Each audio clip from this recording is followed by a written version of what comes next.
It's finally over. It's finally over. Over. It's finally over. But is it? Because they had the nerve to say to be continued at the end.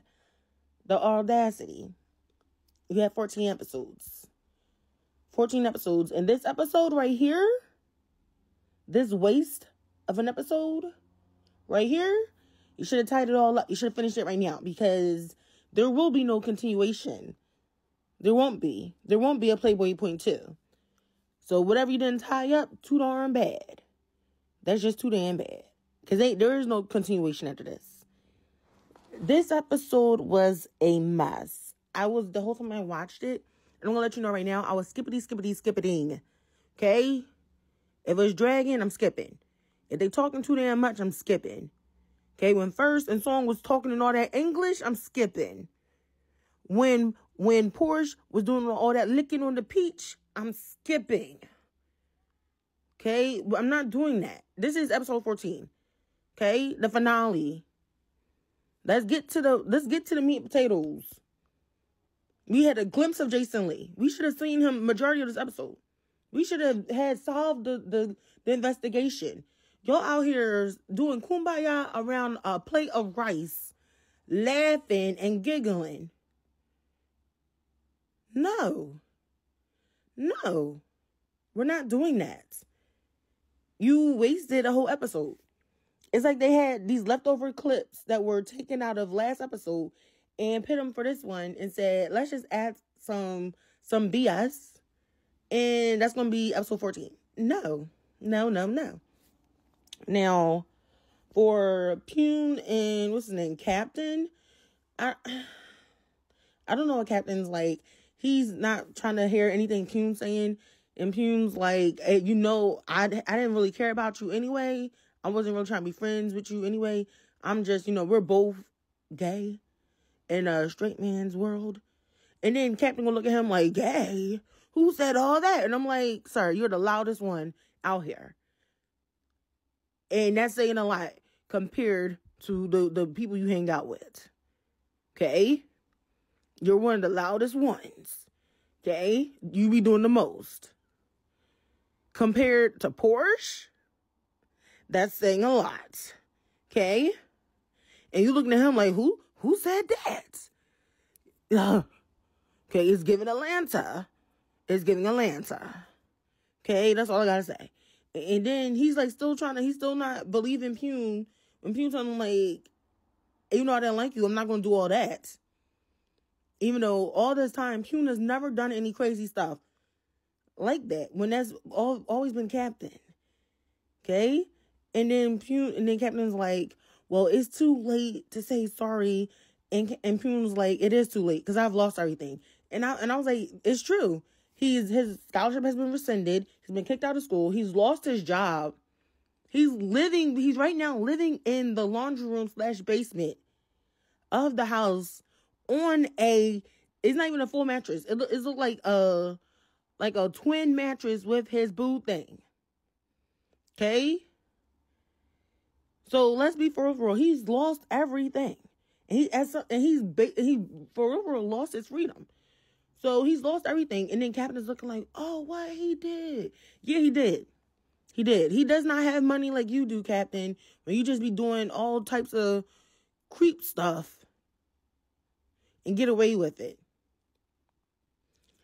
Like, there really is a hierarchy of the people that are kind of like, well, the people that have like money and those who don't. Because like the baddie bunch, that's like Porsche and Zoe and all their friends.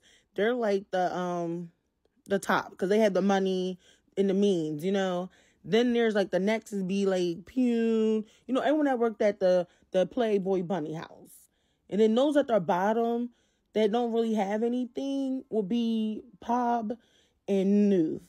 Now Keen, he's kind of like, I'll say like he's kind of like in between the because we really don't know what his financial situation is. I'll say he's not, the PlayBoyy bunnies, but he's definitely not the baddie bunch. So he's like, I'll say like somewhere in between. Okay. But he definitely friends with Nuth. He definitely, like, that's like his best buddy. So is he down there with Nuth and Pop?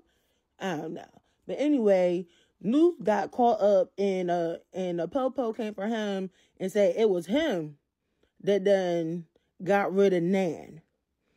Okay? And then Pop crying and everything went to the police and said, let my man go. And then Pop was like, why won't you let them know who did it? And Luke was like, I'm not gonna do that. That's putting you at risk. That's putting your family at risk. And then, so Pop was like, so how long you got? And I'm thinking maybe like for what they say he did, I'm thinking maybe 10, 25. This man said 5. And the way Pop looked at him, and Pop looked at him like, you're not gonna get your sentence reduced? So you can do like maybe 14 months? I'm not waiting no 5 months for you. And Nuth banging on the glass like, wait for me. And guess what? Pop did not wait for him. He didn't. He gave that information over to Nan, said, I'm sorry, went back into the apartments and did, the doing. Did that stuff and went off to sleep, internal sleep. Okay, and I said, wow.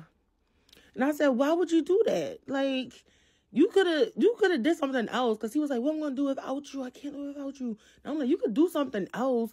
And I was looking at Nan. I'm like, you're not going to take him to the house? I'm sure you got another room somewhere he could stay. Maybe the bathtub in the backyard. Like, you're not going to take him with you? And long story short, like I've told you guys a couple of weeks ago, how Zoe was suspicious because he was not concerned about, his man going to the meetup with Jump and, all of them under the underpass. He was not concerned at all.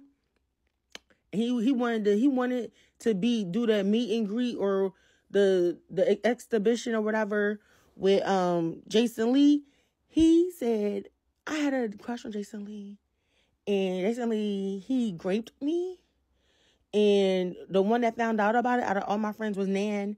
And that whole plan of the jumping off the chair and disappearing and everything, I came up with that plan. But I got scared because he said he was going to expose Jason. So I told Jason Lee to kidnap him. So basically the two that basically got Nan disappearing forever was Zoe and Pop. And I'm like, really? So I'm thinking Pop feels guilty because his boo thing got put away for something he didn't do. And that's why he's saying, I'm sorry. That's why he was saying sorry to Nan. Because he's the one that actually did the putting away for eternal sleep with Nan.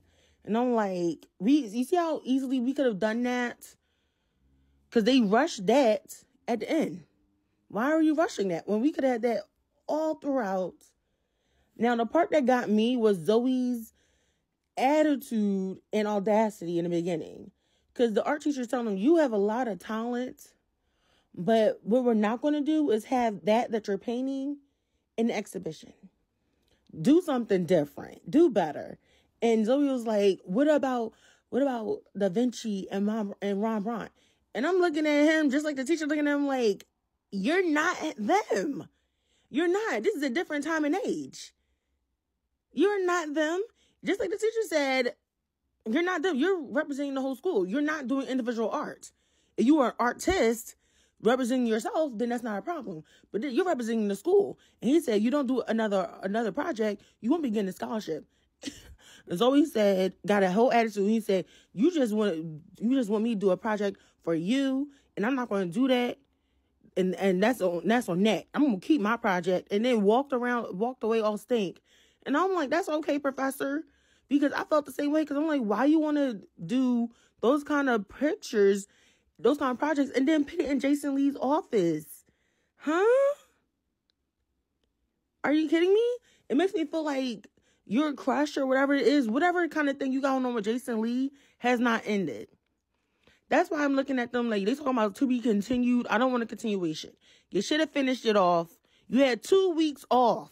You should have finished it. Get it together. I don't want to see it no more. No more. No more. I don't want it no more.